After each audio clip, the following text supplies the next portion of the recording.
Hello, Froggy here, and I've missed something. Something I should have found a long time ago, especially given my obsession with the Bay of Drowned Wishes. Luckily, Feroxs and Optickz came to the rescue and found the secret that I was missing. And this is it. Now, you may be wondering, what could be so secret about simply entering into the Bay of Drowned Wishes? Well, if you've seen my videos on the wrong warp, you may have pieced it together already. But if someone is standing in the Bay of Drowned Wishes and you go through the portal in Confluence, sometimes this happens. As you can see, I'm not in the Confluence. I am somewhere that is incorrect. It turns out that there are more wrong warps than previously expected. I've seen 5 of the destinations on this map. The Fellion's Rest I'm mostly guessing at, but I'll come back to that in another video. For now, there's something very interesting about this wrong warp destination. So we're over around the Bay of Drowned Wishes and Spine of Carries, but if I turn around here, I see some rocks that I recognize from my Quantum Finisher days. Those were kind of out in the direction of Queen's Court, and if we look down there, sure enough, there it is. We're quite close. So close that I did not even bother rallying or getting any sword ammo. So, just to give you an idea of how easy this sword flight is to do, the first time I did it, I had 2 sword ammo and my super, and I managed to make it. It wasn't, terribly easy to do it with only 2 sword ammo, but I probably could have done without either of them if I was willing to do a bit more stasis climbing. The route to Queen's Court has been paved with suffering. The initial route I did forced me to do some pretty poorly executed infinite sparrow flying, and then about 40 minutes of stasis climbing. And then someone showed me that I was just using the wrong warp, and we could cut it down to mere minutes. By that time, Henry had already suffered through the route on a warlock, the long one.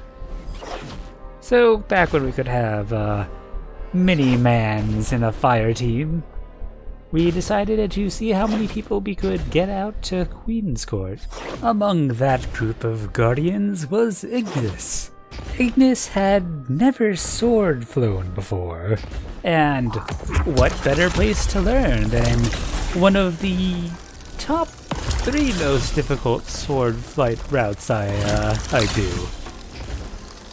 So, after many hours of struggling and getting closer and closer and occasionally getting pulled into the Ascended Realm, Ignis finally managed to make it out to the rocks. But at that point it would have been a bit too much stasis climbing to be worth actually following through. Had we have known this route, Ignis would have been able to make it easily, so my apologies. Though, by now, I'm sure that sword flight would have been a piece of cake. And this one definitely is. If you want to try this without any sword ammo, keep in mind that you can lose quite a fair bit of height, and if you go around to the left side, you can avoid getting pulled into the box that's around the Queen's Court area. So now I'm just coming in for the final approach. Now, normally I would use an arc melee to get into Queen's Court itself, but I'm going to try out some stasis this time. You can see the platform over there. Almost down. And there we go. The run over will probably be enough time to set a spawn point.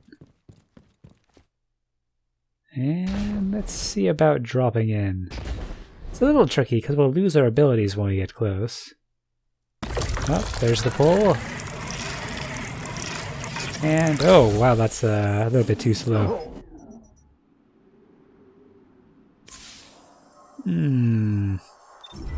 Alright, plan B, YOLO. What could go wrong? And... ooh, that's gonna be, yep, almost. Huh.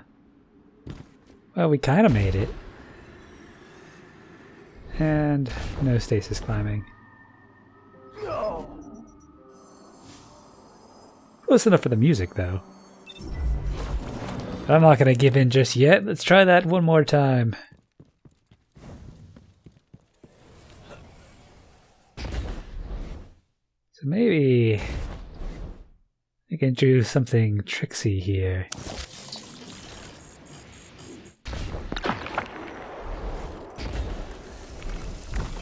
Alright.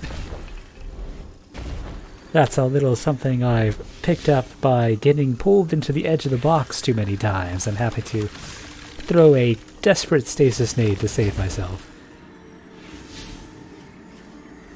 Oh, yep, okay, we're good, we're good. But yeah, definitely much easier than my previous route, which is much easier than my previous route, so... next thing you know, I'll just be taking the portal here normally. Although at this point, I think the glitch route's probably easier than 2 blind wells.